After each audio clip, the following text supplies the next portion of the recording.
ಅಳಗಾಡಿಸಿರ್ತಕ್ಕಂತಹ ಮಹಿಷಾಸುರನೇ ತಾಯಿ ಚಾಮುಂಡೇಶ್ವರಿ ಬಿಟ್ಟಿಲ್ಲ. ತಮ್ಮ ಆಕಿನ ಅನ್ನ ತಿಂತಿರ್ತಕ್ಕಂಥ ಭಾರತಾಂಬೆ ಅನ್ನ ತಿಂತಕ್ಕಂಥ ನಿಮ್ಮ ಮೂರ್ಖರನ್ನ ಚಾಮುಂಡೇಶ್ವರಿ ಯಾವತ್ತೂ ಉಳಿಸಲ್ಲ ಅಂತಕ್ಕಂಥ ಮಾತ ಅವರ ತಲೆಯಲ್ಲಿ ಇಟ್ಕೊಳ್ಬೇಕು ಅಂತಕ್ಕಂಥ ಮಾತನ್ನು ಹೇಳಿ ನಿಮ್ಮೆಲ್ಲಾ ಹೆಣ್ಮಕ್ಕಳಲ್ಲಿ ನಿಜವಾಗ ಒಂದು ಕೈ ಮುಗಿದು ಕೇಳ್ಕೊಂತೀನವ. ಒಬ್ಬ ತಾಯಿ ಮನಸ್ಸು ಮಾಡಿದ್ರೆ ದೇಶ ಬದಲಾಗ್ತದೆ. ಒಬ್ಬ ತಾಯಿ ಮನಸ್ಸು ಮಾಡಿದ್ರೆ ದೇಶ ಬದಲಾಗ್ತದೆ ಹೊರತು ನಾವೆಲ್ಲರೂ ಬರೀ ಕೇವಲ ಮಠಾಧೀಶರು ಬಂದು ನಿಂತು ಧರ್ಮ ರಕ್ಷಣೆ ಮಾಡ್ರಿ, ಧರ್ಮ ಜಾಗರಣ ಮಾಡ್ರಿ, ಸಂಸ್ಕಾರ ಬಿತ್ರಿ, ಎಲ್ಲರಿಗೂ ನೀವು ಮನಸ್ಸು ಬದಲಾವಣೆ ಮಾಡಿ, ಎಲ್ಲರಿಗೂ ಏನಂತಂದ್ರೆ ನಾವು ಭಕ್ತಿವಂತರು, ನಾವು ವೀರಶೈವ ಲಿಂಗಾಯತರಾಗಬೇಕು, ಲಿಂಗಾಯತ ತತ್ವ ಹೇಳಬೇಕು, ಲಿಂಗದ ಬಗ್ಗೆ ಹೇಳಬೇಕು, ಗುರುಲಿಂಗ ಜಂಗಮದ ಬಗ್ಗೆ ನಾವು ಉಪದೇಶ ಮಾಡ್ಬೇಕಂದ್ರೆ ನಾವು ಬರೀ ಒದರ ನಮ್ಮ ಗಂಟಲಿ ಬಂದು ಬೀಳ್ತದೆ, ನೀವೇನು ಬದಲಾಗಲ್ಲ. ಇದು ಮಾತ್ರ ಸತ್ಯನೇ ಇದೆ. ಹೀಗಾಗಿ ನೀವು ಮೊದಲು ಬದಲಾಗಲ್ಲ.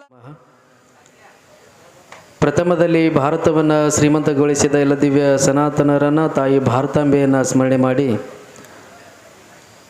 ಆರಾಧ್ಯ ಜಗದ್ಗುರು ಪಂಚಾಚಾರ್ಯರನ್ನು, ಬಸವಾದಿ ಪ್ರಮಥರನ್ನು, ಸಿದ್ಧಲಿಂಗೇಶ್ವರರನ್ನು, ಚಾಮುಂಡೇಶ್ವರಿಯನ್ನು, ಹಾನಗಲ್ಲ ಗುರು ಕುಮಾರ ಮಹಾಶಿವಗಳರನ್ನು ಧ್ಯಾನಿಸಿ ಪೂಜಿಸಿ, ಹಾಗೆ ಇವತ್ತಿನ ಕೇಂದ್ರ ಬಿಂದು ನವರಾತ್ರಿಯ ಉತ್ಸವ ಮೂರ್ತಿ ಹಾಗೂ ಜಗನ್ಮಾತೆ ಚಾಮುಂಡೇಶ್ವರಿಯ ಸನ್ನಿಧಾನಕ್ಕೆ ಅನಂತ ಕೋಟಿಯ ಭಕ್ತಿಯ ಪ್ರಣಾಮಗಳನ್ನು ಸಲ್ಲಿಸಿ, ಹಾಗೆ ಈ ಒಂದು ಕರ್ಜಿಗಿಯ ಗ್ರಾಮದೊಳಗೆ ಪ್ರತಿ ವರ್ಷದಂತೆ ಈ ವರ್ಷವೂ ಕೂಡ ನವರಾತ್ರಿಯ ಉತ್ಸವದ ನಿಮಿತ್ತವಾಗಿ ಹಮ್ಮಿಕೊಂಡಿರ್ತಕ್ಕಂತಹ ಪುರಾಣ ಪ್ರವಚನ ಕಾರ್ಯಕ್ರಮದ ಹಾಗೂ ಅಕ್ಕ ಮಹಾದೇವಿ ಪುರಾಣ ಕಾರ್ಯಕ್ರಮದ ಪುರಾಣ ಪ್ರವಚನಕಾರರು, ಸರಳ ಸಜ್ಜನಿಕೆಯ ಮತ್ತು ಆತ್ಮೀಯ ಪರಮ ಪೂಜ್ಯರು, ನಿಜವಾಗಲೂ ಈ ನಮ್ಮ ಉತ್ತರ ಕರ್ನಾಟಕ ಭಾಗದೊಳಗೆ ಯಾರು ನೊಂದ ಮನಸ್ಸುಗಳಿರ್ತವೆ ಅಂಥವರನ್ನು ಹಸನ್ಮುಖಿಯಾಗಿ ಅವರನ್ನು ಬದಲು ಮಾಡ್ತಕ್ಕಂತಹ ತಾಕತ್ತಿರ್ತಕ್ಕಂಥ ಪರಮ ಪೂಜ್ಯರು ಪ್ರವಚನಕಾರರಂದರೆ ಅದು ನಮ್ಮ ಶ್ರೀಮದ್ ಘನಲಿಂಗ ಚಕ್ರವರ್ತಿ ಶಾಂತವೀರ ಶಿವಾಚಾರ್ಯ ಮಹಾಸ್ವಾಮಿಗಳು ಗಡಿಗೌಡ ಗಾಮ ಪರಮ ಪೂಜ್ಯರಲ್ಲಿ ಕೂಡ ಪ್ರಣಾಮಗಳನ್ನು ಸಲ್ಲಿಸಿ, ಹಾಗೆ ಆತ್ಮೀಯ ಪರಮ ಪೂಜ್ಯರು ಮಾರ್ಗದರ್ಶಕರು ನಮ್ಮ ನೆರೆಯ ಗ್ರಾಮದಾಗಿರ್ತಕ್ಕಂತಹ ಕೇಡಿಗೆಯ ಪರಮ ಪೂಜ್ಯರ ಪಾದಗಳಿಗೂ ಕೂಡ ಭಕ್ತಿಯ ಪ್ರಣಾಮಗಳನ್ನು ಸಲ್ಲಿಸಿ, ಹಾಗೆ ನಮ್ಮ ಪರಮ ಪೂಜ್ಯರ ಸಾಥ್ ಕೊಡ್ತಿರ್ತಕ್ಕಂಥ ಸಂಗೀತ ಕಲಾವಿದರೆ ಹಾಗೂ ದೇವಸ್ಥಾನದ ಟ್ರಸ್ಟ್ ಕಮಿಟಿಯ ಅಧ್ಯಕ್ಷ ಉಪಾಧ್ಯಕ್ಷ ಸರ್ವ ಸದಸ್ಯರೇ ಹಾಗೂ ಗ್ರಾಮಸ್ಥರೇ, ತಾಯಂದಿರೇ, ಮುದ್ದು ಮಕ್ಕಳೇ, ನನ್ನ ಎಲ್ಲ ಪ್ರೀತಿಯ ಯುವಕರೇ, ಎಲ್ಲರಿಗೂ ಶರಣಾರ್ಥಿಗಳು. ನಾ ತಾಳೆ ಹುಡಿ ಅಂದಿಲ್ಲ, ಶರಣಾರ್ಥಿ ಅಂದಿನಿ. ಹೇಳ್ಯಾರಿಲ್ಲ ನಿಮಗೆ ಶರಣಾರ್ಥಿ ಅಂದ್ರೆ ನೀವು ಯಾರು ಊರಾಗ ನಿಮ್ಮ ಗೌಡ್ರು ಹೊಂಟ್ರಂದ್ರೆ ಅವ್ರು ನಮಸ್ಕಾರ ಅಂತ ನೀವು ತಾಳಿ ಹೊಡಿತಾರೆ ಮುಂದಿತ್ತು ಹೊಳ್ಳಿ ನಮಸ್ಕಾರ ಅನ್ಬೇಕಿಲ್ಲ ಅಂದ್ರೆ ನೋಡೋಣ ಶರಣಾರ್ಥಿಗಳು. ಹಾಂ, ಸಂಸ್ಕಾರ ಇದೇ ಮೊದಲು ಸಂಸ್ಕಾರ ಅದ ನಿಮಗೆ. ಅದ್ರೊಳಗೆ ನಮ್ಮ ಕರ್ಜಿ ಗ್ರಾಮದವರಿಗೆ ಬಗ್ಗಿಸ್ಬೇಕಂದ್ರೆ ಭಾಳ ಬೇಕು, ಹೌದಿಲ್ಲ? ಆದರೂ ನಿಜವಾಗಲೂ ಕೂಡ ಬಹಳ ಖುಷಿ ಆಗ್ತದೆ. ಯಾಕಂತಂದ್ರೆ ನಾನು ಮೊದಲನೇದಾಗಿ ಹೇಳ್ತೀನಿ, ನಾನು ಮಾತಾಡೋ ತನಕ ಯಾರೂ ಮಾತಾಡೋಂಗಿಲ್ಲ. ಸೈಲೆಂಟಾಗಿ ಇರಬೇಕು. ಒಂದು 5 ನಿಮಿಷ ಅಷ್ಟೇ ಮಾತಾಡ್ತೀನಿ, ಯಾರೂ ಮಾತಾಡೋಂಗಿಲ್ಲ. 5 ನಿಮಿಷ. ನಾನು 5 ನಿಮಿಷ ಮಾತಾಡಲಿಲ್ಲ, ನೀವೇ ಮಾತಾಡ್ತೀನಿ, ನೀವು ಮ್ಯಾಲೆ ಬರ್ರಿ, ನಾವು ತಳಗೆ ಬರ್ತೀವಿ. 5 ನಿಮಿಷ. ಯಾಕಂದ್ರೆ ನೋಡ್ರಿ, ನಾನು ಹೆಸರು ಹೆಂಗೆ ಏನು ಹೋದ್ರದ ನನಗೆ ಗೊತ್ತಾಗಿಲ್ಲ. ನನ್ನ ಹೆಸರು ನನಗೆ ಕನ್ಫ್ಯೂಸ್ ಆಯಿತು. ಜೈಕಾರ ಹಾಕ್ಬೇಕಾದ್ರೆ ಆದರೆ ಹೊಸ ಟೈಮ್ ಆಗೈತಿ. ಈಗ ನಿಮಗೆ ಟೈಮ್ ಭಾಳ ಆಗೈತಿ. ಆದ್ರೂ ಕೂಡ ನಮ್ಮ ಪರಮ ಪೂಜ್ಯರು ಶಾಂತವೀರ ಶಿವಾಚಾರ್ಯರು ಮಾತಾಡಕತ್ತಾರಂದ್ರೆ ನಮ್ಮ ಮಾತುಗಳೆಲ್ಲ ನೆನಪಾರಿರ್ತಾವೆ ನಮಗೆ. ಯಾಕಂತಂದ್ರೆ ಅವ್ರ ಮಾತುಗಳ ಕೇಳೋಕೆ ನಮಗೆ ಒಂಥರ ಏನೋ, ನಾವು ನೀವು ಸಂಸಾರದಾಗ ಎಷ್ಟು ಬೆಂದಿರ್ತಿರಲ್ಲ ಅದಕ್ಕಿಂತ ಹೆಚ್ಚಿಗೆ ನಾವು ಇರ್ತೈತಿ. ತಿರುಗಾಡಿ ಎಲ್ಲ ಕಡೆ ಮಾತಾಡಿ ನಮಗೆ ಸಾಕಾರಿರ್ತೈತಿ.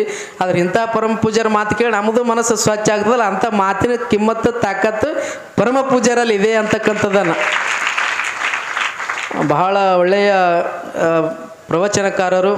ನಿಜವಾಗಲೂ ಕೂಡ ಅಂತಹ ಪ್ರವಚನಕಾರರು ವಿಚಾರಧಾರೆಗಳನ್ನು ಮತ್ತು ಶರಣರ ತತ್ವಗಳನ್ನು ಅಳವಡಿಸಿಕೊಂಡು ಭಾಳ ಕಡೆ ಏನಂತಂದ್ರೆ ಪ್ರವಚನಗಳನ್ನು ಮಾಡಿ ಎಷ್ಟೋ ಜನರನ್ನ ಮನಸ್ಸನ್ನು ಗೆದ್ದಿದ್ದಾರೆ. ನಿಜವಾಗಲೂ ಅಂಥವ್ರು ಇಲ್ಲಿ ಬಂದಾರ ಅಂತಂದ್ರೆ ಅದು ನನಗನ್ಸೋ ಮಟ್ಟಿಗೆ ಕರ್ಜಿಗೆ ಗ್ರಾಮದ ಅಷ್ಟೇ ಪುಣ್ಯ ಅಲ್ಲ.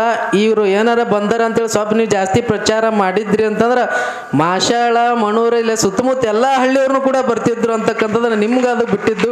ಸ್ವಲ್ಪ ಪ್ರಚಾರ ಮಾಡಿ ಒಂದು ಒಳ್ಳೆಯ ವೇದಿಕೆ ಗ್ರೌಂಡ್ ತಯಾರು ಮಾಡಿದ್ರೆ ಭಾಳ ಒಳ್ಳೆಯ ಕಾರ್ಯಕ್ರಮಗಳು ಆಗ್ತವೆ ಅಂತಕ್ಕಂಥ ಮಾತನ್ನು ಹೇಳಿ, ನಿಜವಾಗಲೂ ಕೂಡ ಪೂಜ್ಯರು ಒಂದು ಮಾತು ಹೇಳಿದರು, ಅಕ್ಕ ಮಹಾದೇವಿಯ ಬಗ್ಗೆ ಹೇಳಿದ್ರಲ್ಲ, ಏನಂತ?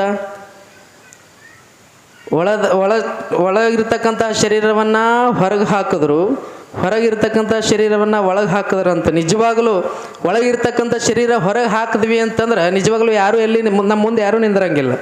ಅದಕ್ಕಾಗಿ ಹೇಳ್ತಾರೆ, ಶರೀರ ಎಷ್ಟು ನಮ್ಮ ಮಾನವನ ಶರೀರ ಎಷ್ಟರ ಮಟ್ಟಿಗಿದೆ ಅಂತಂದ್ರೆ ಬಸವಣ್ಣನವ್ರು ಹೇಳ್ತಾರೆ. ನೀವೆಲ್ಲರೂ ಅದನ್ನು ಬಹಳ ಗಮನದಲ್ಲಿ ಇಟ್ಕೊಂಡು ಕೇಳಬೇಕು.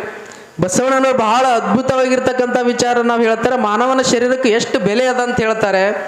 ವ್ಯಾಧ ನೊಂದು ಮಲವ ತಂದಡೆ ಸಲುವ ಹಾಗಕ್ಕೆ ಬಿಲಿವರಯ್ಯ, ನೆಲನಾಳವನ ಹೆಣವ ಕಂಡರೆ ಒಂದಡಿಕೆಗೂ ಕೊಂಬುವರಿಲ್ಲ ನೋಡಯ್ಯ, ಮಲಗಿಂತ ಕಷ್ಟ ನರನ ಬಾಳುವೆ ಸಲೆ ನಂಬು ಕೂಡಲ ಸಂಗಮ ದೇವನ ಅಂತ ಹೇಳ್ತಾರೆ. ನಿಮಗಂತ ಅರ್ಥ ಆಗಲಿಲ್ಲ, ನಾನು ಬಿಡಿಸಿ ಹೇಳ್ತೀನಿ ನಿಮಗೆ. ವ್ಯಾಧನೊಂದು ಮಲವ ತಂದಡೆ ಸಲುವ ಹಾಗಕ್ಕೆ ಬಿಲಿವರಯ್ಯ ಅಂದ್ರ, ಯಾರೋ ಒಬ್ಬ ಬೇಟೆಗಾರ ಒಂದು ಮಲವನ್ನ ಬೇಟೆ ಆಡಿ, ಕಾಡಿನೊಳಗ ಅಡವಿಯೊಳಗ ಬೇಟೆ ಆಡಿ ಒಂದು ಬಜಾರದೊಳಗೆ ಒಂದು ಸಂತೆಯೊಳಗೆ ಅದು ಏನಾದರೂ ಅದರ ಶರೀರವನ್ನು ಮಾರಾಟಕ್ಕಿತ್ತ ಅಂತಂದ್ರೆ ಒಂದು 10 ಪೈಸೆಗಾದರೂ ಯಾರಾದರೂ ಕೊಟ್ಟು ಆ ಶರೀರವನ್ನು ತಗೊಂತಾರ. ಮೊಲದ ತಗೊಂತಾರಿಲ್ಲ? ಹ್ಞೂ ಅಂತೀರಿ ನೀವು? ಹ್ಞೂ ಅಂತೀರಿಲ್ಲ? ತಗೊಂತಾರಿಲ್ಲ. ಯಾರಾದ್ರೂ ಮೊಲವನ್ನು ತಂದು ಬಜಾರ್ದಾಗ ಇಟ್ಟರಂದ್ರೆ ಆ ಮೊಲವನ್ನು ಶರೀರಕ್ಕೆ ಖರೀದಿ ಮಾಡ್ತಾರೆ. ಆದ್ರೆ ಬಸವಣ್ಣನವರು ಮುಂದೆ ಹೇಳ್ತಾರ, ನೆಲನಾಳವನ ಹೆಣವ ಕಂಡಡೆ ಒಂದು ಅಡಿಕೆಗೂ ಕೊಂಬವರಿಲ್ಲ ನೋಡಯ್ಯ. ಅಂದರೆ ಈ ನೆಲ ಅಂದ್ರೆ ಈ ಜಗತ್ತನ್ನೇ ಆಳ್ತಿಕ್ಕಿರ್ತಕ್ಕಂಥ ಒಬ್ಬ ದೊಡ್ಡ ಮಹಾರಾಜ ಇರಲಿ, ರಾಷ್ಟ್ರಪತಿನೇ ಇರಲಿ, ಪ್ರಧಾನ ಮಂತ್ರಿನೇ ಇರಲಿ, ಯಾವುದೇ ವಿಶ್ವ ನಾಯಕನಾಗಿ ಇರ್ಲಿಕ್ಕ, ಆದ್ರೆ ಅವನ ಶರೀರ ಏನಾದ್ರೂ ಅವ ಸತ್ತ ಅಂತಂದ್ರೆ ಅವನ ಶರೀರ ಯಾರ್ಯಾರು ತಗೊಳಕ್ ಸಾಧ್ಯ ಅದ? ತಗೊಳ್ಳೋರಿದ್ರೆ ಹೇಳ್ರಿ, ನಾನು ಹೇಳ್ತೀನಿ. ತಗೊಂತೀರಿನ ಯಾರ? ನಿಜವಾಗಲೂ ಮಾನವನ ಶರೀರ ಎಷ್ಟು ಕೀಳಾಗಿ ಇರ್ತದೆ ಅಂತಕ್ಕಂಥದ್ದನ್ನು ಬಸವಣ್ಣನವ್ರು ಹೇಳ್ತಾರೆ. ನಾವು ಶರೀರ ನಾನು ಅಷ್ಟು ಸುಂದರ ಅದೀನಿ, ನಾನು ಇಷ್ಟು ಬ್ಯೂಟಿ ಅದೀನಿ, ನಾನು ಕಿಂಗ್ ಅದೀನಿ, ನಾನು ಕ್ವೀನ್ ಅದೀನಿ ಅಂತಕ್ಕಂಥ ಹಾರಾಡ್ತಕ್ಕಂಥ ಜನ ಈ ಜಗತ್ತಿನೊಳಗೆ ಭಾಳ ಜನ ಅದಾರ. ಅಂಥವ್ರಿಗೆ ಏನಂತಂದ್ರೆ ಬಸವಣ್ಣನವ್ರು ಹೇಳಿದರು, ಬಹಳ ಜನ ಶರೀರಕ್ಕೆ ಆಕರ್ಷಣೆ ಆಗಿ ಎಷ್ಟೋ ಜನ ಸಂಸಾರನೇ ಹಾಳಾಗಿದೆ. ಇವತ್ತು ರಾಮಾಯಣ ಮಹಾಭಾರತ ಇವತ್ತು ಸೃಷ್ಟಿ ಆಗ್ಯದ ಅಂತಂದ್ರೆ ಒಂದು ಹೆಣ್ಣಿನಿಂದ, ಒಂದು ಹೊನ್ನಿನಿಂದ, ಒಂದು ಮಣ್ಣಿನಿಂದನೇ ಇವತ್ತು ರಾಮಾಯಣ ಮಹಾಭಾರತನೇ ಸೃಷ್ಟಿ ಆಗ್ಯದ ಅಂತಂದ್ರೆ ನೀವು ತಿಳ್ಕೋಬೇಕು ಅದು ಎಲ್ಲಿ ಮಟ್ಟಿಗೆ ಕೀಳಾಗಿದೆ ಅಂತಕ್ಕಂಥದ್ದು. ಆದ್ರೆ ಕೊನೆಯದಾಗ ತಿಳಿತದ. ಬಸವಣ್ಣನವ್ರ ಮುಂದೆ ಹೇಳ್ತಾರೆ, ನೀವೊಂದು ಮೊಲ ಭೇಟಿ ಆಡಿದೆ ಅಂತಂದ್ರೆ ಒಂದು 10 ಪೈಸೆಗಾದ್ರೆ ಯಾರೇ ತಗೊಂತಾರಪ್ಪ. ಆದ್ರೆ ಒಂದು ಯಾರಾದ್ರೂ ದೊಡ್ಡ ರಾಜ ಸತ್ತಂದ್ರೆ ಶರೀರ ಯಾರು ಮಾನವನ ಶರೀರ ತಗೊಳ್ಳಕ್ಕೆ ಸಾಧ್ಯ ಇದೇನು? ತಗೊಳ್ಳಕ್ಕೆ ಸಾಧ್ಯ ಇಲ್ಲ. ಅದಕ್ಕೆ ಹೇಳ್ತಾರೆ ಬಸವಣ್ಣನವರು, ಮೊಲಗಿಂತ ಕಷ್ಟ ನರನ ಬಾಳುವೆ. ಅಂದ್ರೆ ಮೊಲದಕ್ಕಿಂತ ಕೀಳಾಗಿರ್ತಕ್ಕಂಥ ಶರೀರ ಮಾನವ ಶರೀರ. ಅದಕ್ಕೆ ಹೇಳ್ತಾರೆ ಅವರು, ಮೊಲಗಿಂತ ಕಷ್ಟ ನರನ ಬಾಳುವೆ ಸಲೆ ನಂಬೋ ಕೂಡಲ ಸಂಗಮ ದೇವನ ಅಂತಂದ್ರೆ. ಅದಕ್ಕಾಗಿ ಹೇಳ್ತಾರೆ, ಈ ಶರೀರ ಶಾಶ್ವತ ಅಲ್ಲ, ಶರೀರ ಶಾಶ್ವತ ಅಲ್ಲ. ಮೊಲದಕ್ಕಿಂತ ಕೀಳಾಗಿರ್ತಕ್ಕಂಥ ಈ ಶರೀರ ಶಾಶ್ವತವಲ್ಲ. ಆದ್ರೆ ನಿನ್ನೊಳಗಿರ್ತಕ್ಕಂಥ ಆತ್ಮ ಅದು ಏನಿದೆ ಪರಮಾತ್ಮ, ಅದು ಕೂಡಲ ಸಂಗಮನ ಜೊತೆಗೆ ನೀವೇನಾದರೂ ಅದು ನೀವು ಅವನಿಗೆ ಸಮರ್ಪಣೆ ಮಾಡಿದಾಗ ಮಾತ್ರ ಶರೀರ ಸಮರ್ಪಣೆ ಅದು ಒಂದು ಸಾರ್ಥಕ ಆಗ್ತದೆ ಅಂತಕ್ಕಂಥ ಮಾತು ಬಸವಣ್ಣನವರು ಹೇಳ್ತಾರೆ. ಹೀಗಾಗಿ ಒಳ್ಳೆಯ ಮಾತುಗಳನ್ನ ಶರೀರದ ಸಲುವಾಗಿ ಇರೋ ತನಕ ಅವ್ರು ಹೇಳಿದ್ರು. ಗೂಗಿ ಕತ್ತಿ ಹೇಳಿದ್ರೆ ಎಲ್ಲ ಆಯಸ್ಸು ಹೇಳಿದ್ರಲ್ಲ. ನಮಗ ಮನುಷ್ಯನಿಗೆ ಎಷ್ಟು ಆಯಸ್ಸಾದರೂ ಸಾಲಂಗಿಲ್ಲ, ಎಷ್ಟು ಆಸೆಗಳಿದ್ರು ಸಾಲಂಗಿಲ್ಲ, ಎಷ್ಟು ಕೋಟಿ ಗಳಿಸಿದ್ರು ಸಾಲಂಗಿಲ್ಲ, ಎಷ್ಟು ಮನಿ ಮೇಲೆ ಮನಿ ಕಟ್ಟಿದ್ರು ಸಾಲಂಗಿಲ್ಲ, ಎಷ್ಟು ಬಂಗಾರ ಹಾಕೊಂಡ್ರು ನಮಗ ಆಸೆ ತೀರಂಗಿಲ್ಲ. ಆದ್ರೆ ಒಂದು ಮಾತ್ರ ಸತ್ಯ ಅವ್ರು ಹೇಳಿದ್ರಲ್ಲ, ಅವ್ರ ಎಲ್ಲ ಪ್ರಾಣಿಗಳದ ಆಯಸ್ಸು ನಾವು ತಗೊಂಡು ಬದುಕಲಾಗತ್ತೀವಿ. ನಾಯಿ ಅನಿಸ್ಕೋತೀವಿ, ಹಂದಿ ಅನಿಸ್ಕೋತೀವಿ, ಗೂಗಿ ಅನಿಸ್ಕೋತೀವಿ, ಕತ್ತಿ ಅನಿಸ್ಕೊಂತೀವಿ. ಆದ್ರೆ ಅಷ್ಟಾದ್ರೂ ನಾಚಿಕೆ ಮೀರಿ ನಾವು ಇನ್ನೂ ಮಾಡಬೇಕಂತ ಬಯಸ್ತೀವಲ್ಲ. ನಿಜವಾಗಲೂ ಮಾನವನಿಗಿಂತ ನಾಚಿಕೆ ಕೇಳಿ ಜನ್ಮ ಯಾವತ್ತು ಯಾವುದೂ ಬೇರೆ ಇಲ್ಲ ಅಂತಕ್ಕಂಥ ನೀವು ಅರ್ಥ ಮಾಡ್ಕೋಬೇಕು. ಆದ್ರೆ ಮಾನವ ಜನ್ಮ ಸಾರ್ಥಕ ಮಾಡ್ಕೋಬೇಕಾದ್ರೆ ಒಂದೇ ಒಂದು ಕಾರಣ, ಒಂದೇ ಒಂದು ನಿಮಗೆ ದಾರಿ ಅಂತಂದ್ರೆ ಇಂತಹ ಶರಣರು ಸಂತರು ನಡೆದಾರಿರ್ತಕ್ಕಂಥ ಈ ಭಾರತ ದೇಶದ ಭೂಮಿಯೊಳಗ ಏನು ನಮ್ಮ ದೇಶಕ್ಕಾಗಿ, ಧರ್ಮಕ್ಕಾಗಿ, ಸಮಾಜಕ್ಕಾಗಿ ಅರ್ಪಣೆ ಮಾಡಿರ್ತಕ್ಕಂಥ ಏನು ಸಂತರ ಶರಣರ ನುಡಿಗಳದವಲ್ಲ, ಇಂತಹ ಪ್ರವಚನ ಕಾರ್ಯಕ್ರಮಗಳ ಬಂದು ಇಂತಹ ಮಹಾತ್ಮರ ಒಂದು ಬಾಯಿಯಿಂದ ನೀವು ಕಿವಿಗಳನ್ನ ಸ್ವಚ್ಛ ಮಾಡ್ಕೊಂತೀರಿ, ನಿಮ್ಮ ಮನಸ್ಸುಗಳನ್ನ ತಿಳಿ ಮಾಡ್ಕೊಂತೀರಲ್ಲ, ಇದಕ್ಕಿಂತ ದೊಡ್ಡ ಜನ್ಮ ಸಾರ್ಥಕ ಯಾವುದೂ ಇಲ್ಲ ಅಂತಕ್ಕಂಥದ್ದನ್ನ ತಾವು ಯಾವತ್ತೂ ಕೂಡ ಗಮನದಲ್ಲಿ ಇಟ್ಕೊಳ್ಬೇಕು ಅಂತಕ್ಕಂಥ ಮಾತನ್ನ ಹೇಳಿ ತಮ್ಗೆಲ್ಲರೂ ಕೂಡ ಒಳ್ಳೆಯದಾಗಲಿ. ನಿಜವಾಗ ನಿಜವಾಗಲೂ ಪ್ರತಿದಿನನೂ ಕೂಡ ಅಲ್ಲ, ನೀವು ಯಾವಾಗಲೂ ಇವತ್ತೇನಂತಂದರೆ 9 ದಿನ ನೀವು ನವರಾತ್ರಿಯ ಉತ್ಸವದ ನಿಮಿತ್ತವಾಗಿ ನೀವು ಪುರಾಣ ಕೇಳಿರಿ. ಆದ್ರೆ ಮತ್ತೆ ಇವತ್ತು ನಾಳೆನಿಂದ ಮತ್ತೆ ನಿಮಗೆ ಸಂಸಾರ ಗಂಡ್ರೆ ಹೆಂಡ್ರಿಗೆ ಮಕ್ಕಳಿಗೆ ಅತ್ತಿ ಸೊಸೆಗೆ ಮತ್ತೆ ಅವರು ಅಟ್ಟೆಲ್ಲ ಹೇಳ್ಯಾರಂದ್ರೂ ಈ ಕಿವಿಯಿಂದಲಿ ಕೇಳಿ ಚಜ್ಜಕ್ಕ ಹುಗ್ಗಿ ಅನ್ನ ಸಾಂಬಾರು ಹೊಡೆಯೋದ ಅದು ಮಾತುಗಳು ಇಲ್ಲೇ ಬಿಡೋದ ಮತ್ತೆ ಅವು ಮಕ್ಕಳದು ಮತ್ತೆ ನಾಳೆ ಜಗಳನೇ. ಇದು ಮನುಷ್ಯನ ಜನ್ಮ ಹಂಗೆ ಅದ. ಭಾಳ ಭಾರಿ ಹೇಳಿದ್ರು ಅಪ್ಪವ್ರು, ಭಾರಿ ಹೇಳಿದ್ರು. ಹೌದಪ್ಪ ನಾನು ಬದಲಾಗಬೇಕು, ಹಿಂಗಿರ್ಬೇಕು. ಹೌದಪ್ಪ ಶರೀರ ಶಾಶ್ವತ ಅಲ್ಲ ಅಷ್ಟೆಲ್ಲ ಅಂತೀರಿ. ಮತ್ತು ನಾಳೆಗೆ ಹೋಗೋ ಬಡ್ಡಿ ಕೊಡೋವನ ಬಡ್ಡಿ ಇಸ್ಕೊಂಬ, ಮತ್ತು ಹೊಲ್ದಾಗ ಏನಾರ ನೋಡು, ಮತ್ತು ಬಂಗಾರ ತಗೋಬೇಕು, ರೊಕ್ಕ ಮಾಡಬೇಕು, ಇನ್ನೊಂದು ಸ್ವಲ್ಪ ಮನೆ ಕಟ್ಟಬೇಕು. ಮತ್ತೊಬ್ಬರು ಮನೆ ಕಟ್ಟಗತ್ತರ ಮಗ್ಗಲ್ಕ ಎತ್ತರ ಬೆಳೆಯಾಗತ್ತದಂದ್ರೆ ಅವನಿಗೆ ಉರಿದು ಏನು ಮಾಡ್ತಾನ ಅಂತಂದ್ರೆ ಒಂದು 2 ನಿಂಬಿಕೆ ಮೆಣಸಿನ್ಕಾಯಿ ಒಂದು ಅದೇನಂತಾರೆ ಅದು ಕರಗಿರ್ತೈತಿಲ್ಲ ಕ್ಯಾರ ಹಾಕಿ ಪೋಣಿಸೋದು ಮನೆ ಹೋಗ್ಕಟ್ಟವು. ಆದ್ರೆ ಒಂದು ಮಾತ್ರ ನಿಮಗೆ ಹೇಳ್ತೀನಿ, ಅದಂಥ ಮನುಷ್ಯ ಈ ಜಗತ್ತಿನೊಳಗೆ ಬೆಳಿಲಿಕ್ಕೆ ಸಾಧ್ಯ ಇಲ್ಲ. ಯಾರು ಬೆಳಿತಾರ ಅಂತಂದ್ರೆ ಯಾರು ತನ್ನ ಜೊತೆ ನಾನು ಬೆಳೆಗತ್ತೀನಂದ್ರೆ ನನ್ನ ಜೊತೆ 10 ಮಂದಿ ಬೆಳಿಬೇಕು, ನನ್ನ ಜೊತೆ ಏನಂತಂದ್ರೆ 10 ಮಂದಿ ಅನ್ನ ತಿನ್ನಬೇಕು. ನನ್ನ ಹೆಸರಿನಿಂದ ಬೆಳಿತಾರೋ ಗೊತ್ತಿಲ್ಲ, ಆದರೆ ನಾನು ಎಷ್ಟು ಬೆಳಿತೀನಿ ನನ್ನ ಜೊತೆ 10 ಜನ ಬರಬೇಕು. ಮತ್ತು ಯಾರು ಹಸಿದಾಗ ಅನ್ನ ನೀರು ಸಾಧು ಸಂತರಿಗೆ ಸನ್ಯಾಸಿಗಳಿಗೆ ಮಠಾಧೀಶರಿಗೆ ಮಠ ಮಂದಿರಗಳು ಯಾರು ದಾನ ಧರ್ಮ ಮಾಡ್ತಾರೆ ಅವನಿಗಿಂತ ದೊಡ್ಡ ಶ್ರೀಮಂತ ಯಾರು ಈ ಜಗತ್ತಿನೊಳಗೆ ಇರ್ಲಿಕ್ಕೆ ಸಾಧ್ಯ ಇಲ್ಲ ಅಂತಕ್ಕಂಥ ಮಾತು ನೀವು ತಿಳ್ಕೊಳ್ಬೇಕು ಅಂತಕ್ಕಂಥ ಮಾತನ್ನು ಹೇಳ್ತಾ, ನಿಜವಾಗ್ಲೂ ಆದ್ರೆ ಎಲ್ಲ ಕಡೆ ಹೆಂಗದ ಗೊತ್ತಿಲ್ಲ, ನಮ್ಮ ಕರ್ಜಿಗೆ ಗ್ರಾಮ ಬಹಳ ಒಳ್ಳೆಯ ಭಕ್ತಿಯ ಗ್ರಾಮ.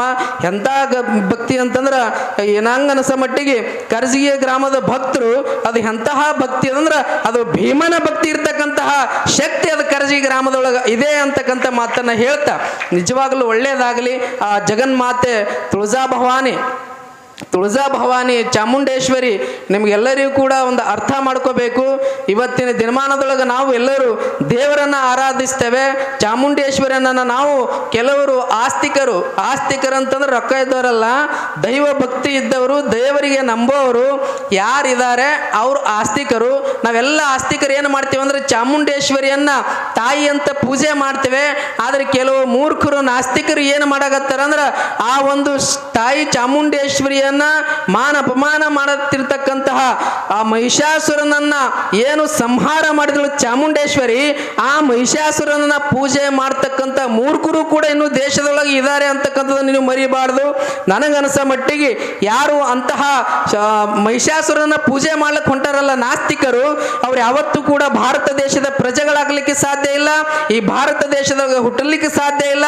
ಈ ಭಾರತ ದೇಶದ ಸನಾತನ ಧರ್ಮದ ಸಂಸ್ಕಾರ ಸಂಸ್ಕೃತಿಗೆ ಒಳಪಟ್ಟವರೆಲ್ಲ ಬದಲಾಗಿ ಬೇರೆ ದೇಶಕ್ಕೆ ಅನ್ನ ತಿಂದರೇನಂತಂದ್ರೆ ಅಲ್ಲಿ ಏನೋ ನಾವು ಬೇರೆ ಪದಗಳು ಬಳಸಬೇಕಾಗ್ಬೋದು, ಆದರೆ ಹಬ್ಬದ ಬ್ಯಾಡ ಅಂತಕ್ಕಂಥ ಮಾತನ್ನು ಹೇಳಿ ನಾನು ಹೇಳ್ತೇನೆ, ಅಂಥವರನ್ನ ಅಂತಹ ಸಪ್ತ ಲೋಕಗಳನ್ನೇ ಅಳಗಾಡಿಸಿರ್ತಕ್ಕಂತಹ ಮಹಿಷಾಸುರನೇ ತಾಯಿ ಚಾಮುಂಡೇಶ್ವರಿ ಬಿಟ್ಟಿಲ್ಲ. ತಮ್ಮ ಆಕಿನ ಅನ್ನ ತಿಂತಿರ್ತಕ್ಕಂಥ ಭಾರತಾಂಬೆ ಅನ್ನ ತಿಂತಕ್ಕಂಥ ನಿಮ್ಮ ಮೂರ್ಖರನ್ನ ಚಾಮುಂಡೇಶ್ವರಿ ಯಾವತ್ತೂ ಉಳಿಸಲ್ಲ ಅಂತಕ್ಕಂಥ ಮಾತು ಅವರ ತಲೆಯಲ್ಲಿ ಇಟ್ಕೊಳ್ಬೇಕು ಅಂತಕ್ಕಂಥ ಮಾತನ್ನು ಹೇಳಿ ನಿಮ್ಮೆಲ್ಲ ಹೆಣ್ಮಕ್ಕಳಲ್ಲಿ ನಿಜವಾಗ ಒಂದು ಕೈ ಮುಗಿದು ಕೇಳ್ಕೊಂತೀನವ, ಒಬ್ಬ ತಾಯಿ ಮನಸ್ಸು ಮಾಡಿದ್ರೆ ದೇಶ ಬದಲಾಗ್ತದೆ.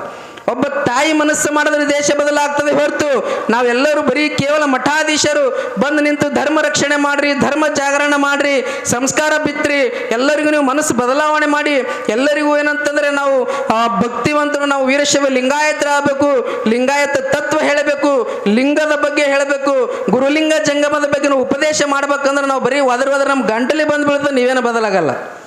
ಇದು ಮಾತ್ರ ಸತ್ಯನೇ ಇದೆ. ಹೀಗಾಗಿ ನೀವು ಮೊದಲು ಬದಲಾಗಬೇಕು. ನಾವು ಹೇಳ್ತೀವಿ ಅಂತಂದ್ರೆ ನೀವು ಹೇಳಿ ಕೇಳಿ ಮತ್ತೆ ಸಂಸಾರ ಜಂಜಾಟ ಒಳಗೆ ಅದೆಲ್ಲ ಮರೆತು ಮುತ್ತೆ ಮೊನ್ನೆ ಏನೋ ಹೇಳೋದಲ್ಲ ಅಂತೇಳಿ ನೀವು ನೆನೆಸ್ಕೊಳ್ಳುವಂಥ ಕಾಲ ಬರ್ತದೆ. ಅದಕ್ಕಿಂತ ಮೊದಲು ನೀವು ಏನು ಮಾಡ್ರಿ, ಅಂಥ ಕಾಲ ಬರಬಾರ್ದಂದ್ರೆ ನಿಮ್ಮ ಮಕ್ಕಳನ್ನು ನೀವು ಏನಂತಂದರೆ ಸಂಸ್ಕಾರ ಕಲಿಸ್ರಿ, ಸಂಸ್ಕೃತಿ ಕಲಿಸ್ರಿ. ಈ ಭಾರತ ದೇಶಕ್ಕಾಗಿ ಯಾರು ಸಮಾಜಕ್ಕಾಗಿ ಧರ್ಮಕ್ಕಾಗಿ ಸ್ವಾತಂತ್ರ್ಯ ಹೋರಾಟಗಾರರು, ದೇಶ ಪ್ರೇಮಿಗಳು, ಎಷ್ಟೋ ವೀರರು, ಸಂತರು, ಯೋಧರು, ಎಷ್ಟೋ ಜನ ಮಹಾತ್ಮರು, ಪವಾಡ ಪುರುಷರು ಈ ಸಮಾಜಕ್ಕಾಗಿ ತ್ಯಾಗ ಮಾಡ್ಯಾರ. ಶರಣರ ಬಗ್ಗೆ ಹೇಳಿದ್ರು. ಯಾಕೆ ಶರಣರಾದರು? ಅಕ್ಕ ಮಹಾದೇವಿ ಒಬ್ಬ ಶರಣೆ ಆಗ್ಯಾಳ ಅಂತಂದ್ರೆ ಶರಣೆ ಆಗ್ಯಾಳ ಅಂತಂದ್ರೆ ಆಕಿ ಯಾಕೆ ಆಗ್ಯಾಳ ಅಂತಂದ್ರೆ ಆಕಿ ಮನಿಗಾಗಿ ದುಡಿಲಿಲ್ಲ. ನಾನು ಮದುವೆ ಆಗ್ಬೇಕು, ನನ್ನ ಹೆಂಡ್ರ ಮಕ್ಕಳು ಚೆನ್ನಾಗಿರ್ಬೇಕು, ನನ್ನ ಗಂಡ ಚೆನ್ನಾಗಿರ್ಬೇಕು, ನಮ್ಮ ಅವ್ವಪ್ಪ ಚೆನ್ನಾಗಿರ್ಬೇಕು ಅಂಥೇಳಿ ಅವತ್ತು ಯಾವಕ್ಕೂ ಅವರು ಶರಣರು ಬಯಸಲಿಲ್ಲ. ಅದಕ್ಕೆ ಯಾಕೆ ಶರಣರಾಗ್ಯಾರ ಅಂದ್ರೆ ಅವರು ಸ್ವಾರ್ಥಕ್ಕಾಗಿ ಬದುಕಲಿಲ್ಲ, ಬದಲಾಗಿ ಸಮಾಜದ ಬದಲಾವಣೆಗೆ, ದೇಶದ ಬದಲಾವಣೆಗೆ, ದೇಶ ಕಟ್ಟಬೇಕು, ಸಮಾಜ ಕಟ್ಟಬೇಕು, ನಮ್ಮ ಹತ್ರ ದೈವತ್ವದ ನಂಬಿಕೆ ಬರಬೇಕು, ನಮ್ಮ ಜನರಿಗೆ ಒಂದು ಒಳ್ಳೆಯ ತತ್ವದ ವಿಚಾರಗಳನ್ನು ಹೇಳಬೇಕಂತ ತಿಳ್ಕೊಂಡು ಮನಿ ಬಿಟ್ಟು ಸಮಾಜಕ್ಕಾಗಿ ದುಡದರಂತೇಳಿ ತಿಳ್ಕೊಂಡು ಅವರು ಶರಣರಾಗ್ಯಾರ ಅಂತ ತಿಳ್ಕೊಂಡು ನೀವು ನೆನಪಿಟ್ಕೊಳ್ಬೇಕು. ನೀವು ಸಂಸಾರಕ್ಕಾಗಿ ಬಡದಾಡಕತ್ತೀರಿ, ನೀವು ಶರಣರ ಯಾವತ್ತೂ ಆಗಲ್ಲ. ನಮಗೆ ಹೆಂಡ್ರ ಮಕ್ಕಳು ನಾ ಗಂಡ ಹೆಣ್ಣು ಸಾಕು, ಅವರು ಊರ್ದೆ ಹಾಕ್ಬೇಕು, ಹೌದಿಲ್ಲ? ಯಾಕೆ ಜಗಳದ ಮರೆಯಲ್ಲಿ ಯಾಕೆ ಹೋಗ್ತೀರಿ ಅಂತೀರಿ ನೀವು. ಅದಕ್ಕೆ ನಾನು ಹೇಳ್ತೀನಿ, ಇವ ನಿಜವಾಗ್ಲೂ ನೀವು ಮೊದಲು ನೀವು ಸಂಸ್ಕಾರ ಕಲಿಸ್ರಿ. ತಂದೆ ತಾಯಿದಂಥವ್ರು ನೀವು ಸಂಸ್ಕಾರ ಕಲ್ತೀರ ಅಂದ್ರೆ ನಿಮ್ಮ ಮಕ್ಕಳು ಎಲ್ಲರೂ ಕಲಿತಾರೆ. ನೀವು ಹೆಂಗಿರ್ತೀರಿ ನಿಮ್ಮ ಮಕ್ಕಳು ಹಂಗಿರ್ತಾರೆ, ಹೌದಿಲ್ಲ? ನೀವು ಹೆಂಗಿರ್ತೀರಿ ನಿಮ್ಮ ಮಕ್ಕಳು ಹಂಗಿರ್ತಾರೆ. ನೀವು ಸಂಸ್ಕಾರ ಕಲಿಸ್ರಿ. ನೋಡ್ರಿ, ನಿಮ್ಮ ಮಗ್ಗಲ್ಕ ನಿಮ್ಮ ಆಯ್ದೇರು ಕುಂತಾರವ, ಸ್ವಲ್ಪ ಹಿರಿಯರು ಅದಾರ, ವಯಸ್ಸಾದವ್ರು ಅದಾರ, ನಿಮ್ಮ ಅತ್ತಿದಾರ ತಿಳ್ಕೊರಿ ಅಥವಾ ಅಜ್ಜಿ ಅಂತ ತಿಳ್ಕೊಡ್ರಿ. ಅವ್ರ ಹಣಿ ಮೇಲೆ ಕುಂಕುಮ ನೋಡ್ರಿ, ನಿಮ್ಮ ಮೇಲೆ ಹಣಿ ಮೇಲೆ ಕುಂಕುಮ ನೋಡ್ರಿ. ನೋಡ್ರಿ ಸ್ವಲ್ಪ ಎಲ್ಲ ನೋಡಿ, ಹಣಿ ಕ್ಯಾಕ್ ನೋಡ್ರಿ, ಎಷ್ಟು ಚಂದ ಕುಂಕುಮ ಹಚ್ಚಾರ, ಹೌದಿಲ್ಲ? ಎಷ್ಟು ಚಂದ ಕುಂಕುಮ ಹಚ್ಚಾರ. ನೀವು ಹಚ್ಕೊಂಡ್ರಿ ಟಿಕ್ಳಿ, ಅದು ಜೂಮ್ ಮಾಡಿ ನೋಡ್ರು ಕಾಣಂಗಿಲ್ಲ. ಹಿಂಗೆ ಜೂಮ್ ಮಾಡಿ ನೋಡಿದ್ರು ಕಾಣಂಗಿಲ್ಲ, ಅದು ಟಿಕ್ಳಿನೇ ಅಂತಾರೆ, ಅದಕ್ಕೆ ಕುಂಕುಮ ಅಂತ ಅನ್ನಂಗಿಲ್ಲ. ಅದಕ್ಕೆ ಇವತ್ತು ನಾವು ಸೌಭಾಗ್ಯವತಿಯಾಗಿ ಬಾಳಬೇಕು, ನಾನು ಮುತ್ತೈದೆಗೆ ಬಾಳ್ಬೇಕಂತಂದ್ರೆ ನಿಮ್ಮ ಹತ್ರ ಕುಂಕುಮ ಅರಿಶಿಣದ ಗುರುತೇ ಇಲ್ಲ, ಯಾವುದೋ ನೀವು ಜಿಗಿಟ್ ಪಟ್ಟಿ ತಂದು ಹಚ್ಕೊಂಡಿರ್ತಂದ್ರೆ ಅದಕ್ಕೆ ಕುಂಕುಮ ಅನ್ಲಿಕ್ಕೆ ಸಾಧ್ಯ ಅದೇನು? ಯವ್ವ ಒಂದು ಅರ್ಥ ಮಾಡ್ಕೊಳ್ರಿ, ಮೊದಲ ಯಾವಾಗಲೂ ಕೂಡ ನೀವು ತಲೆ ಮೇಲೆ ಸೆರಗ ಇರ್ತಕ್ಕಂಥದ್ದು ಯಾವತ್ತು ಮರಿಬೇಡ್ರಿ. ತಲೆ ಮೇಲೆ ಸೆರಗ ಇರಬೇಕು, ಹಣಿ ಮೇಲೆ ಕುಂಕುಮ ಇರಬೇಕು, ಕಾಲಿನೊಳಗೆ ಕಾಲುಂಗರ ಇರಬೇಕು, ಕೊಳ್ಳಾಗ ಮಾಂಗಲ್ಯ ಇರಬೇಕು. ಅಂತಂದ್ರೆ ಮೊದಲು ಏನು ಮಾಡಬೇಕು ಅಂದ್ರೆ ಅದು ನೀವು ಭಾರತದ ಸಂಸ್ಕೃತಿಯನ್ನು ಉಳಿಸ್ಬೇಕು ಅಂತಕ್ಕಂಥದ್ದು ನೀವು ನೆನಪಿಟ್ಕೊಳ್ಬೇಕಾಗ್ತದೆ. ಯಾಕೆ ಕುಂಕುಮ ಹಚ್ಕೋಬೇಕ್ರಿ? ಟಿಕ್ಳಿ ಸುಮ್ಮ ಸ್ಟೈಲಿಶ್ ಅದ ಅಂತ ಅಂತೀರಿ, ಕುಂಕುಮ ಯಾಕೆ ಹಚ್ಕೋಬೇಕಂದ್ರೆ ಅವು ಸುಮ್ಮನೆ ಕುಂಕುಮ ಹಚ್ಚಂತ ಮಾಡಿಲ್ಲ. ನಮ್ಮ ಪುರಾತನರು ಯಾಕೆ ಮಾಡ್ಯಾರ ಅಂತಂದ್ರೆ ಕುಂಕುಮ ಯಾಕೆ ಹಚ್ಕೋಬೇಕಂತಂದ್ರೆ ಅದು ಒಂದು ದೊಡ್ಡ ಸಂದೇಶ ಕೊಡ್ತದೆ, ಎಚ್ಚರಿಕೆಯ ಗಂಟೆ ಕೊಡ್ತದೆ. ಏನು ಕೊಡ್ತದೆ ಅಂತಂದ್ರೆ ನೀವು ಯಾರಾದರೂ ಮುತ್ತೈದರು ಕುಂಕುಮ ಹಚ್ಕೊಂಡು ನೀವು ಹಾದಿಯೊಳಗೆ ಹೋಗ್ತಿರುವಂಥ ಸಂದರ್ಭದೊಳಗೆ ಯಾವನೋ ಒಬ್ಬ ಮತಾಂಧ ಕಾಮುಕ ನಿಮ್ಮ ಮ್ಯಾಲ ಕಣ್ಣು ಹಾಕಿ ನೀವೇನಾದರೂ ಕಾಮ ಸ್ವರೂಪದಾಗ ನಿಮಗೆ ನೋಡ್ದ ಅಂತಂದ್ರೆ ಆ ಕುಂಕುಮ ಆ ಕಾಮುಕನಿಗೆ ಮತಾಂಧನಿಗೆ ಎಚ್ಚರಿಕೆ ಕೊಡ್ತದೆ. ಏನಂತಂದ್ರೆ, ಮಗನೇ ಇದು ಡೇಂಜರ್, ಕೆಂಪ್ ಅಂದ್ರೆ ಡೇಂಜರ್ ಅದ, ನೀನು ನನಗೆ ನೋಡಾಗತ್ತಿಲ್ಲ, ನೋಡು ತಾಯಿಯ ಸ್ವರೂಪದೊಳಗ ಮಾತೆಯ ಸ್ವರೂಪದಾಗ ನೋಡಿದಿ ಅಂತಂದ್ರೆ ನಿನ್ನನ್ನು ಸುಮ್ಮನೆ ಬಿಡ್ತದೆ. ಏನಾದರೂ ಕಾಮುಕ ಸ್ವರೂಪದಾಗ ನೋಡಿದ್ರ ಇದು ಬೆಂಕಿ ಇದೆ, ಡೇಂಜರ್ ಅದ, ನಿನ್ನ ಸುಟ್ಟು ಹಾಕ್ತದ ಅಂತಕ್ಕಂಥ ಎಚ್ಚರಿಕೆಯ ಗಂಟೆ ಕೊಡ್ತದೆ. ಅದಕ್ಕಾಗಿ ಯಾವತ್ತು ತಾಯಿ ಅಂದ್ರೆ ಎಲ್ಲರೂ ಕುಂಕುಮವನ್ನು ಹಚ್ಕೊಳ್ಬೇಕು ಅಂತಕ್ಕಂಥದ್ದನ್ನ ದಯವಿಟ್ಟು ಕೈ ಮುಗಿದು ಕೇಳ್ಕೊಂತೇನೆ. ಸಂಸ್ಕಾರ ಸಂಸ್ಕೃತಿ ಬೆಳೆಸ್ಕೊಳ್ರಿ. ನಿಮ್ಮೆಲ್ಲ ಹೆಣ್ಣು ಮಕ್ಕಳಿಗೆ ಎಚ್ಚರಿಕೆಯನ್ನ ಕೊಡ್ರಿ. ಎಷ್ಟೋ ಜನ ಇವತ್ತು ನೋಡ್ಬೇಕಾಗಿತ್ತು ನೀವು ಅಂದ್ರೆ ಧರ್ಮವನ್ನ ಬದಲಾವಣೆ ಮಾಡ್ತಾ ಇದ್ದಾರೆ. ನೀವು ಇವತ್ತು ನೋಡ್ರಿ, ವೀರಶೈವ ಲಿಂಗಾಯತ್ ಅಂತ ಜಗಳಾಡಕತ್ರ ಗೊತ್ತಿದ್ದಿಲ್ಲ, ನಿಮಗೆ ಕನ್ಫ್ಯೂಸ್ ಐತಿ, ನಿಮಗಿಂತ ಹೆಚ್ಚು ನಮ್ಗೆ ಕನ್ಫ್ಯೂಸ್ ಆಗೈತಿ. ವೀರಶೈವ ಲಿಂಗಾಯತ ಧರ್ಮ ನೀವು ಈಗ ಸದ್ಯ ಜನಗಣತಿ ಮಾಡ್ತಾ ಇದ್ದಾರ. ಜನಗಣತಿ ಮಾಡುವಂಥ ಸಂದರ್ಭದೊಳಗೆ ನಿಮ್ಮ ಮನೆಗೆ ಜನಗಣತಿ ಬರೀಬೇಕಾದ್ರೆ ಅಲ್ಲಿ ಏನಂತಂದ್ರೆ ಧರ್ಮ ಅಂತಕ್ಕಂಥ ಕಾಲಮನೊಳಗೆ ಹಿಂದೂ ಅಂತ ಬರೆಸ್ರಿ, ಜಾತಿ ಅಂತಕ್ಕಂಥ ಕಾಲಮದೊಳಗೆ ವೀರಶೈವ ಲಿಂಗಾಯ ಅಂತ ಬರೆಸ್ರಿ, ಉಪಜಾತಿಯೊಳಗೆ ನಿಮ್ಮ ಏನು ಜಾತಿ ಇದಾವೆ ಅದನ್ನು ಬರ್ಕೊಳ್ರಿ. ಅಲ್ಲಿ ತನಕ ನಮ್ಮ ದೇಶ ಉದ್ಧಾರ ಹಂಗಿಲ್ಲ. ಆದ್ರೆ ಒಂದು ಮಾತ್ರ ಸತ್ಯ ನೀವೆಲ್ಲರೂ ತಿಳ್ಕೋಬೇಕು, ಎಲ್ಲಿ ತನಕ ನಮ್ಮ ದೇಶದೊಳಗೆ RSS, ಬಜರಂಗ ದಳ, ಶ್ರೀರಾಮ ಸೇನೆ, ಹಿಂದೂ ಸಂಘಟನೆಗಳು ಮತ್ತು ಇಷ್ಟು ಮಠ ಮಂದಿರಗಳು ನಮ್ಮಂಥ ಸನ್ಯಾಸಿಗಳು ಎಲ್ಲಿ ತನಕ ಇರ್ತಾರೆ ಅಲ್ಲಿ ತನಕ ನಮ್ಮ ಸನಾತನ ಧರ್ಮವನ್ನ ಟಚ್ ಕೂಡ ಮಾಡ್ಲಿಕ್ಕೆ ಸಾಧ್ಯ ಇಲ್ಲ ಅಂತಕ್ಕಂಥ ಮಾತ ನೀವು ತಿಳ್ಕೋಬೇಕು ಅಂತಕ್ಕಂಥ ಮಾತನ್ನ ಹೇಳ್ತಾ ತಮಗೆಲ್ಲರೂ ಕೂಡ ಒಳ್ಳೆಯದಾಗಲಿ. ಬಹಳ ಸಮಯ ಆಗಿರೋದ್ರಿಂದ ನಮ್ಮ ಪರಮ ಪೂಜ್ಯರ ಆಶೀರ್ವಚನ ಇದೆ. ನಮ್ಮ ಯುವಕರು ಕೂಡ ದಯವಿಟ್ಟು ಬದಲಾಗಬೇಕು. ನೀವು ಬದಲಾದಾಗ ನಮ್ಮ ದೇಶ ಬದಲಾಗಲಿಕ್ಕೆ ಸಾಧ್ಯದ. ನಾವು ನಿಮ್ಮ ಜೊತೆಗೂಡಿ ನಾವೊಬ್ಬ ಯುವಕ ನಮ್ಮ ಅವ್ವಪ್ಪ ಬಿಟ್ಟು ಬಂದೀವಿ ಅಂತಂದ್ರೆ ನಾ ಏನು ಚಂದ ಮಜಾ ಮಾಡಕ್ಕೆ ಬಂದಿಲ್ಲ ತಮ್ಮ. ನಾವು ದೇಶವನ್ನ ಕಟ್ಟಬೇಕು, ಧರ್ಮ ಕಟ್ಟಬೇಕು, ನಮ್ಮ ಮನೆಯ ಹೆಣ್ಣು ಮಕ್ಕಳ ನಾವು ರಕ್ಷಣೆ ಮಾಡಬೇಕು, ನಮ್ಮ ಸನಾತನ ಧರ್ಮವನ್ನು ಉಳಿಸಬೇಕು ಹಾಗೂ ದೇಶವನ್ನು ಕಟ್ಟಬೇಕಂತೇಳಿ ನಾವು ಕೂಡ ಬಂದೀವಿ. ನೀವು ನಮ್ಮ ಜೊತೆ ಇರಬೇಕು ಅಂತಕ್ಕಂಥ ಮಾತನ್ನು ಹೇಳ್ತಾ ತಮಗೆಲ್ಲರಿಗೂ ಕೂಡ ಒಳ್ಳೆಯದಾಗಲಿ. ಆ ಭಾರತಾಂಬೆಯ ಆಶೀರ್ವಾದ, ಚಾಮುಂಡೇಶ್ವರಿ ಆಶೀರ್ವಾದ, ಪರಮ ಪೂಜ್ಯರ ಆಶೀರ್ವಾದ ನಮ್ಮ ಮೇಲೆ ನಿಮ್ಮ ಮೇಲೆ ಇರಲಿ ಅಂತಕ್ಕಂಥ ಮಾತನ್ನು ಹೇಳ್ತಾ ಅದ್ಭುತವಾಗಿರ್ತಕ್ಕಂಥ ಕಾರ್ಯಕ್ರಮ ಪ್ರತಿ ವರ್ಷನೂ ಇದೆ. ಪ್ರತಿ ವರ್ಷವೂ ಕೂಡ ಉಡಿ ತುಂಬೋ ಕಾರ್ಯಕ್ರಮ ಆಗಲಿ, ನೂರಾರು ಕಾರ್ಯಕ್ರಮಗಳು ಅವ್ರು ಮಾಡ್ತಾರೆ. ನಿಜವಾಗಲೂ ಇಂಥ ವ್ಯವಸ್ಥಿತವಾಗಿರ್ತಕ್ಕಂಥ ಕಾರ್ಯಕ್ರಮ ಮಾಡಿರ್ತಕ್ಕಂಥ ಟ್ರಸ್ಟ್ ಕಮಿಟಿಗೆ ಒಂದು ಜೋರಾದ ಚಪ್ಪಾಳೆಯನ್ನು ಬರಲಿ, ಇದೇ ರೀತಿಯಾಗಿ ಹೆಚ್ಚಿನ ರೀತಿಯೊಳಗೆ ಬೆಳೀಲಿ ಅಂತಕ್ಕಂಥ ಮಾತನ್ನು ಹೇಳ್ತಾ ನಾನು ಹೇಳಿನಲ್ಲ ಅಷ್ಟು ತಿಳ್ಕೊಳ್ರಿ.